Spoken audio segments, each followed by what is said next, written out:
There's no better way to program your subconscious mind than listening to positive statements over and over. And there's no better way to do that than in a semi-meditative alpha brainwave state. I've created 3 prosperity meditations on hightimelinebooks.com to help you do just that. And for a limited time, you can get all 3 for the price of 2. So take your life to a higher vibe. Check them all out at hightimelinebooks.com. And it's Hump Day. Thomas Miller on the Fun Astrology Podcast. Thank you so much for joining us. It's the 19th of February, and we have absolutely, here in the middle of the week, nothing going on over our heads, at least as far as exact aspects. So I've been on this little venture of taking a look at some of the things coming ahead of us, because I really do think it's time for us to start putting our eyes and our attention on some of these things that are getting to be immediately around the corner. So on Monday, we talked a lot about Saturn and Neptune crossing over into Aries, which will be happening in late March and then again in May 2025 this year. And in March, setting the stage for this zero Aries point that we're going to be experiencing so much over the next year, we have 2 eclipses. And I mean, this first one is less than a month away. It is March 14th, a total lunar eclipse. It will be in Virgo. The moon will be in Virgo, the sun in Pisces, and it will happen at 23 degrees, 56 minutes, almost 24 degrees. This is going to be visible across all of North America. We'll talk about it more as it gets closer here.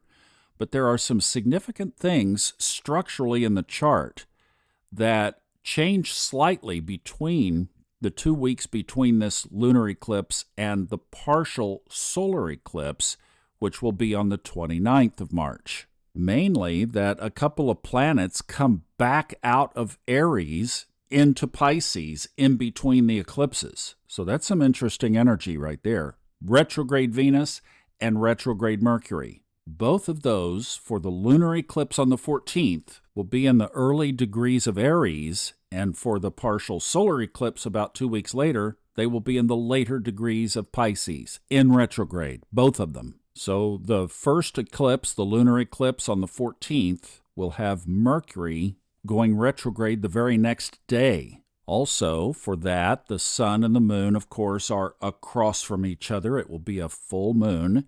And the moon will be in Virgo. It will be about 3.5 degrees away from the south node of the moon. We'll talk about this more as the eclipses get closer on the structure of the eclipse, but that's how you have eclipses, is that basically the Earth is aligned exactly in between the sun and the moon. This lunar eclipse will be visible all across the United States if you want to get up in the middle of the night to see it.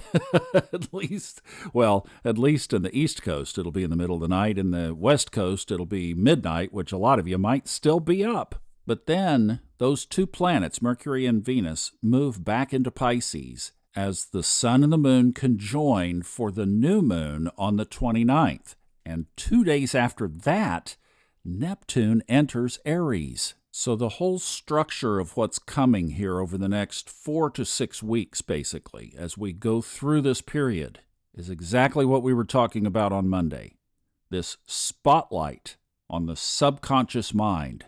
The Virgo release the perfectionism and the control and move toward Pisces of letting loose and letting it go and letting it flow. I was chilling and trying to rest my old bones, and I landed on a video that just was a suggested one by YouTube of Paul McCartney talking about several of the songs that he has written over the years. Now, you have to remember, from my background, if you know my history from the Subconscious Mind Mastery podcast mostly, that basically in the church, people like Paul McCartney and the Beatles and all the rock and roll people of the 70s, 60s, etc., were tarred and feathered as Satanists and of the devil, and the music was shunned and even records burned. I mean, this was purely satanic stuff in the culture that I grew up in. So I'm listening to Paul McCartney, now at 82 years old, tell stories about his old records. You're probably familiar with the story of the song Let It Be. His mother, Mary, had passed in 1956 In fact, I looked it up. I'm a Scorpio. That's what we do. And she died during Scorpio season. She died on Halloween, October 31st, 1956. Well, Let It Be was recorded in 1969, so that means it probably was about 10 or 12 years after her death. The Beatles were experiencing their trouble and their difficulties, and it looked inevitable that they were not going to make it as a band. And Paul was down and depressed and anxious and worried about his future. And his mom appeared to him in a dream overnight. And the way that he expressed it was so beautiful. I wish I could play the clip without a copyright violation, but I don't dare. He said that as soon as she appeared in the dream, it was like he was with her again. Like, Mom is here now. And she had a message for him. And the message was, it's all going to be okay, son. Just let it go. Let things unfold. Let it be. He turned that into a song. It wasn't satanic. It was beautiful. It was channeled. It was a message from the other side. It was subconscious and conscious, and one of the best manifesting messages we can follow. When I find myself in times of trouble, Mother Mary, and you can insert your own messenger in there, comes to me, speaking words of wisdom. Let it be. Hey Jude was written to Julian Lennon.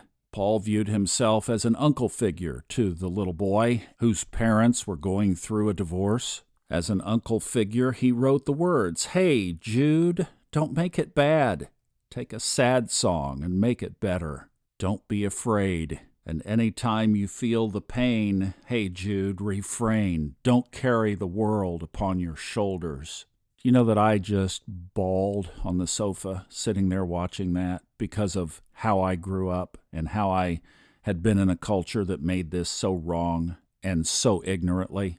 This is the kind of stuff of these upcoming eclipses. Making sure that we're not staying in a judgmental frame of mind, but we are seeing the Piscean depth of spirituality that can come from anything, anywhere. Even an old rock and roll song from the 1960s. That's what's going to be in the sky above our heads. And then as the sun and the moon conjoin in Aries for the partial solar eclipse, the later part of the month, we are going to be doing some miraculous creating of new things.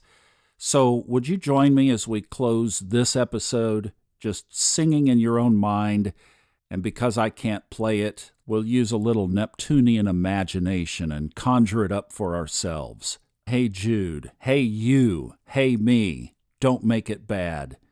Take a sad song and make it better. Remember to let her under your skin, and then you'll begin to make it better, better, better.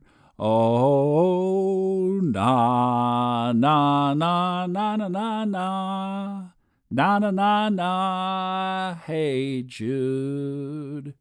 Na, na, na, na, na, na, na, na, na, na, na, hey Jude.